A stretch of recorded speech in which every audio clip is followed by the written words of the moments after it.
तो अभी हम बात करते हैं लॉगरिथम की। लॉग की कुछ बेसिक प्रॉपर्टीज हैं, तो उनको हम देखते हैं कि क्या क्या प्रॉपर्टीज हैं और किस तरह से इसको हम डिनोट करते हैं। हमारे पास अगर कोई भी लॉग फंक्शन है तो उसको हम इस तरह से लिखेंगे, log of, let us say log of a to the base b। ठीक है, तो उसको हम रीड कैसे करेंगे? log of a to the base b।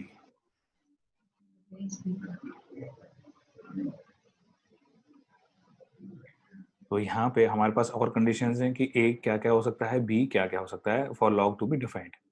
अब यहाँ पे जो a होगा और b होगा दोनों ही पॉजिटिव होने चाहिए। पहली चीज, a should be greater than 0, b should be greater than 0, but b can not be equal to 1। ये बेसिक चीजें हैं for log to be defined. अब इसमें क्या होगा कि कुछ प्रॉपर्टीज हैं log की, तो वो प्रॉपर्टीज हम देख लेते हैं कि प्रॉपर्टीज क्या क्या हैं जो कि हमें कैलकुलेशन में बहुत हेल्प करेंगे। तो प्रॉपर्टीज लिखते हैं। अगर हमारे पास ऐसा है कि log ऑफ, अब देखो अगर हम बेस नहीं लिख रहे हैं, बेस अगर हमने मेंशन नहीं किया है तो उसको हम क्या करेंगे, सेम बेस। जैसे अगर मैंने सिर्फ इतना लिखा log ऑफ x, तो मतलब यहाँ पे जो बेस है, और यहाँ पे अगर मैं ऐसा लिख रहा हूँ log ऑफ y, तो अगर बेस हम मेंशन नहीं है तो हम सेम ट्रीट कर रहे हैं, बेस सेम है। बेस सेम होगा तभी हम ये ऑपरेशन कर रहे हैं, ठीक है। नहीं होगा तो उसके लिए अलग हमारे पास फॉर्मूला है, log x plus log y। अब अंडरस्टूड है कि x और y दोनों कैसे हैं, पॉजिटिव हैं, तभी log डिफाइन हो रहा है according to this. okay this equals log of xy log of x minus log of y equals log of x divided by y। अगर हमारे पास ऐसा हो log of x raised to the power m, this equals m log mod x। अभी mod x क्या है अभी हम डिस्कस करेंगे, मतलब पॉजिटिव बना देगा चीज़ों को, वो करेंगे हम डिस्कस। कई बार आपने ऐसा लिखा हुआ देखा होगा कि m इंटू लॉग एक्स, वो गलत होता है, ठीक है, वो हम करेंगे अभी डिस्कस। यहाँ क्या होना चाहिए, m into log of mod x. Power अगर यहाँ पे है तो पावर यहाँ पे मल्टीप्लाई में, मतलब पावर इधर चली जाती है। अगर हम मानते हैं कि लॉग यहाँ पे x था, x की पावर m, और यहाँ बेस है b, b की पावर n है, तो यहाँ पे हम इसको लिख सकते हैं m by n log b mod x। ठीक है, अब यहाँ पे बहुत सारी चीज़ें हो सकती हैं कि ऑफ कोर्स यहाँ b पॉजिटिव भी रखना है, यहाँ पे x पॉजिटिव रखना है, इसलिए mod x लगा दिया है। पहली चीज़ ये हो गई। दूसरा, अभी यहाँ के बाद जब हमने पहले देखा था कि कुछ हम ऐसा भी करेंगे कि अगर बेस सेम नहीं है तो बेस चेंज की प्रॉपर्टी भी होगी, ठीक है। तो वो जो प्रॉपर्टी है, अगर मान लो आपके पास ऐसा गिवन है log a to the base b, और किसी कारण से आपको बेस चेंज करना पड़ रहा है फॉर कैलकुलेशंस, और बेस हम कुछ भी कर सकते हैं, लेट अस से द बेस इज c, तो हम लिख देंगे इसको log a to the base c divide by log b to the base c। याद कैसे रखना है, ऊपर यहाँ पे ऐसा इमेजिन करो a है तो ऊपर log a आ गया, b नीचे आ रहा है तो नीचे log b आ गया, और दोनों के बेस हमने क्या कर दिया है, सेम कर दिया है। If you are given log a to the base b, let us say is equal to x, ठीक है, then we can say this implies a equals b raised to the power x, and this is very important property जो कि काफ़ी जगह हमारे पास use होने वाली है, तो इसको हम अच्छे से याद रखेंगे। एक तो ये हो गया है। दूसरा, अगर हमारे पास ऐसा है there is a raised to the power log x with the same base, here is a and here is a, this is also equal to, this is equal to x, ठीक है। अभी सारी properties, that these properties will be more, will be able to remember these properties by doing some examples. और अब यहाँ पे बाकी चीजें हम बाद में करेंगे कि इनइक्वालिटीज भी हैं लॉग में, will discuss the inequalities as well, ठीक है। अभी सिर्फ यहाँ पे यही बेसिक प्रॉपर्टीज हैं हमारे पास। एक प्रॉपर्टी और है, so we have this property which is log of a to the base a when base और ये दोनों जब सेम हो जाएंगे दिस इज इक्वल टू 1। ये बहुत ही इंपॉर्टेंट प्रॉपर्टी है और बहुत ही ज़्यादा ऑफन यूज होती है, ठीक है। तो log a to the base a, जब ये भी a हो जाए और ये भी हो जाए तो उसकी वैल्यू कितनी हो जाएगी? उसकी वैल्यू हो 1. जाएगी 1 हो जाएगी, ठीक है, बिल्कुल सही। Now let us try to solve a question based on this, a very simple question. Simplify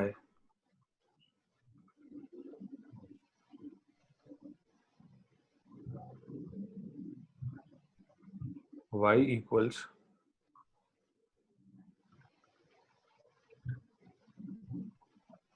log of -2 square to the base 4. 4. Okay. So here we can use the property log x raised to the power m.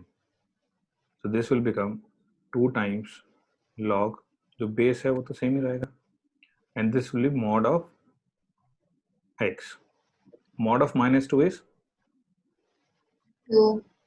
right, log 4 2. Now there is another property that we can use, 2 times log of, now this is 2 square and this is 2 raised to the power 1. So this is x raised to the power m, b raised to the power n. This equals 2 is already there, 2 into 1 divided by 2. So log 2 to the base 2.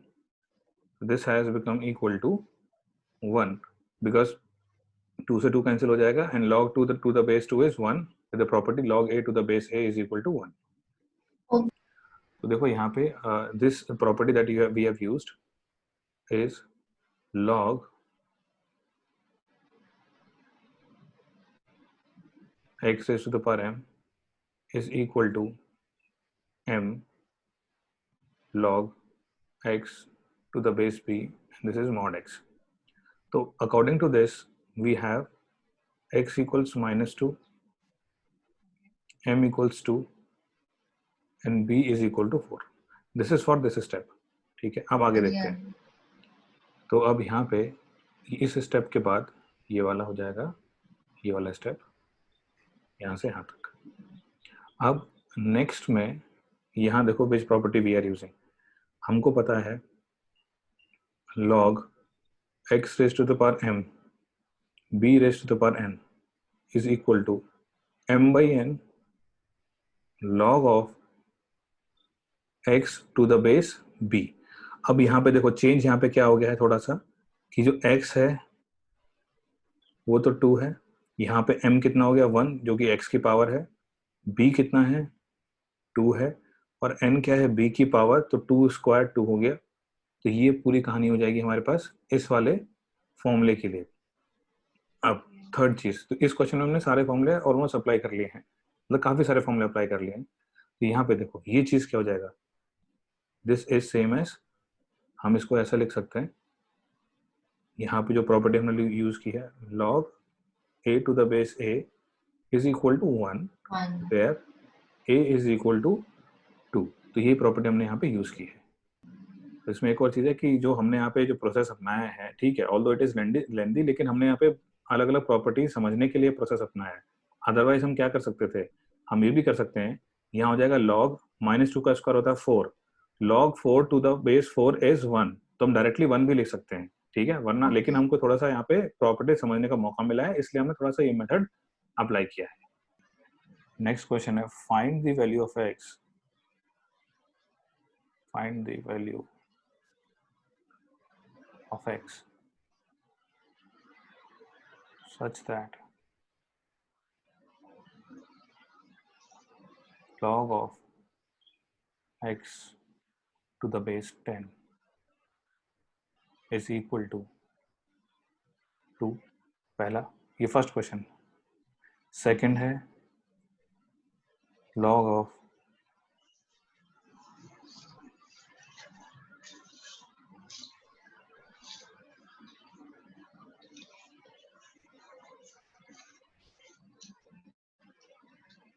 इसमें इसको लिखते हैं log of log is equal to 1, ये log of this है, ठीक है, log of this ये a हो जाएगा, ये b हो जाएगा इस वाले केस में। तो प्रॉपर्टीज अप्लाई करके we have to find out the value of x। अगर हम फर्स्ट वाले की बात करेंगे तो सिंपल सा क्या हो जाएगा, ये जो लिखा हुआ है यहाँ पे हो जाएगा using property x equals 10 raise to the power 2 which is equal to 100।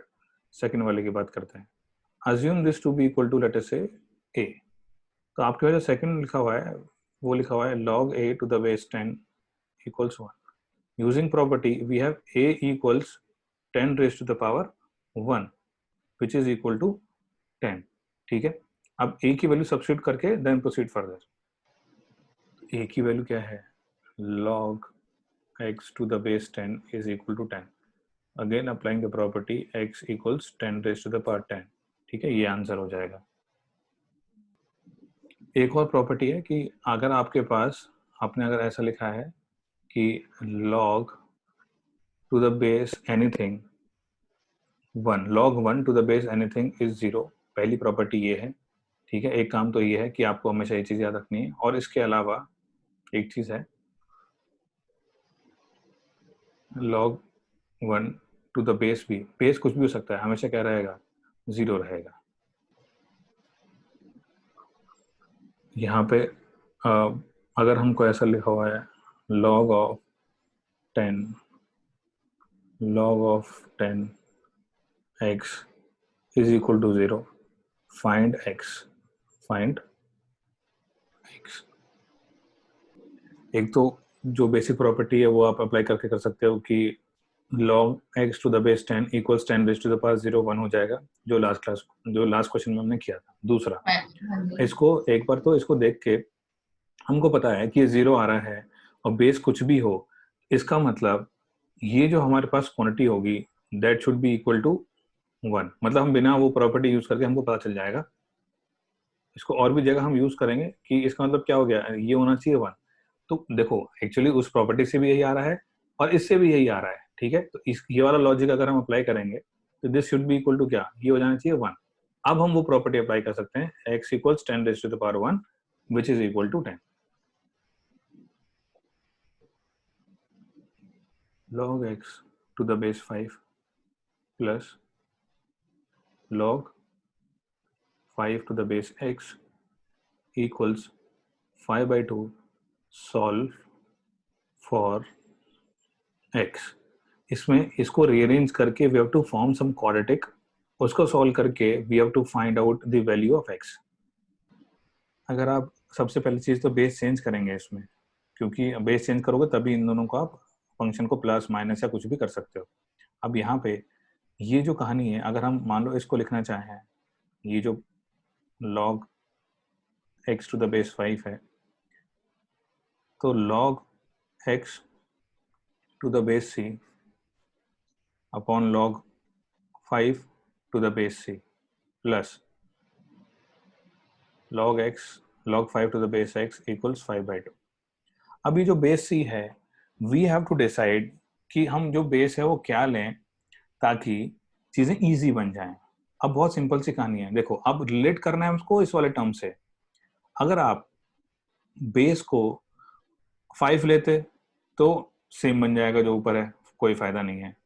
अगर आप c को x लोगे तो देखो यहां बन जाएगा आपके पास log x to the base x log 5 to the base x plus log 5 to the base x equals 5 by 2।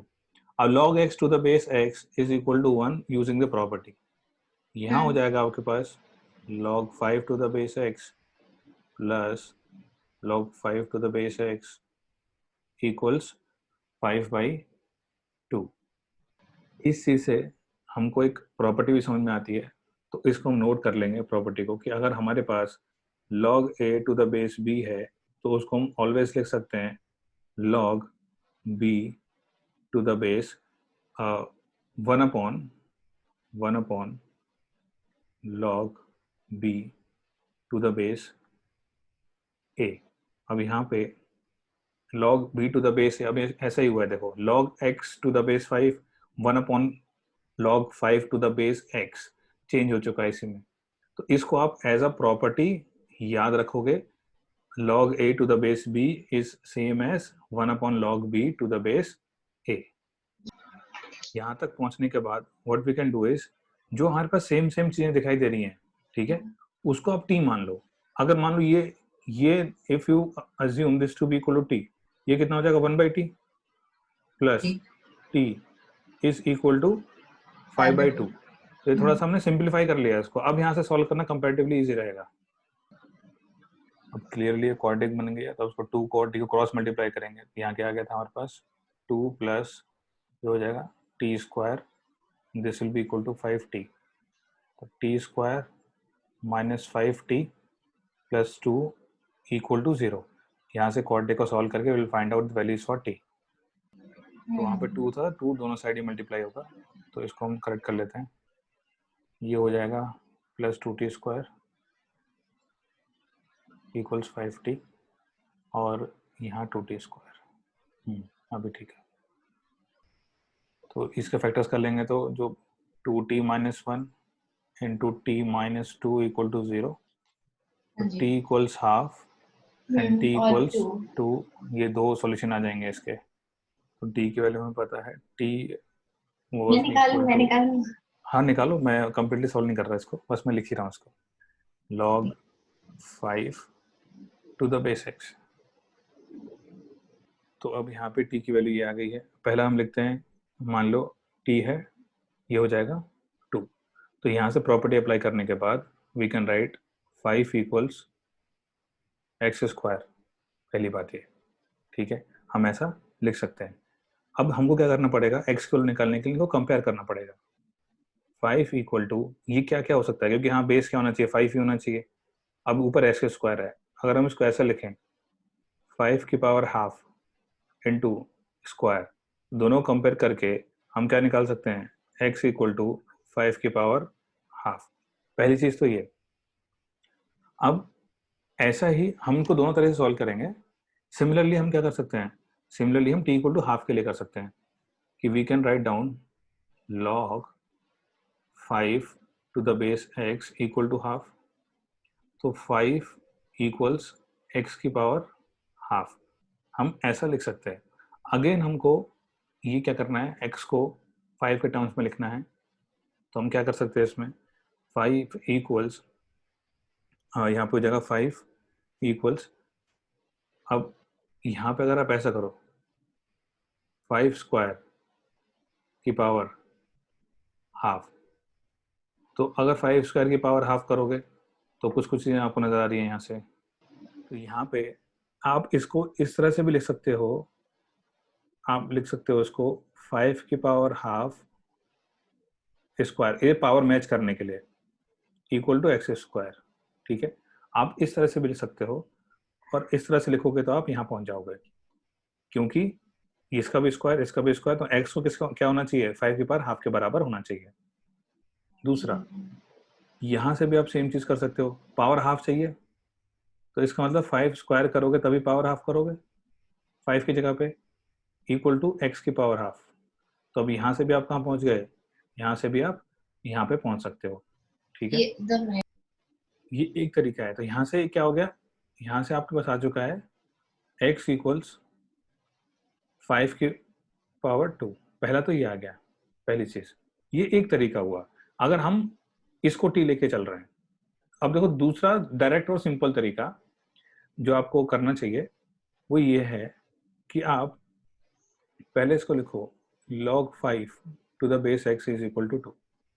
अब जो हमें प्रॉपर्टी पढ़ी उसके अकॉर्डिंगली क्या होना चाहिए, log x to the base 5 equal to 2 होना चाहिए, जो अभी थोड़ी देर पहले हमने प्रॉपर्टी डिराइव भी करी थी और याद करी थी जी। तो हम रेसिप्रोकल कर देंगे, ये हो गया half, log x to the 5 equal to half होना चाहिए।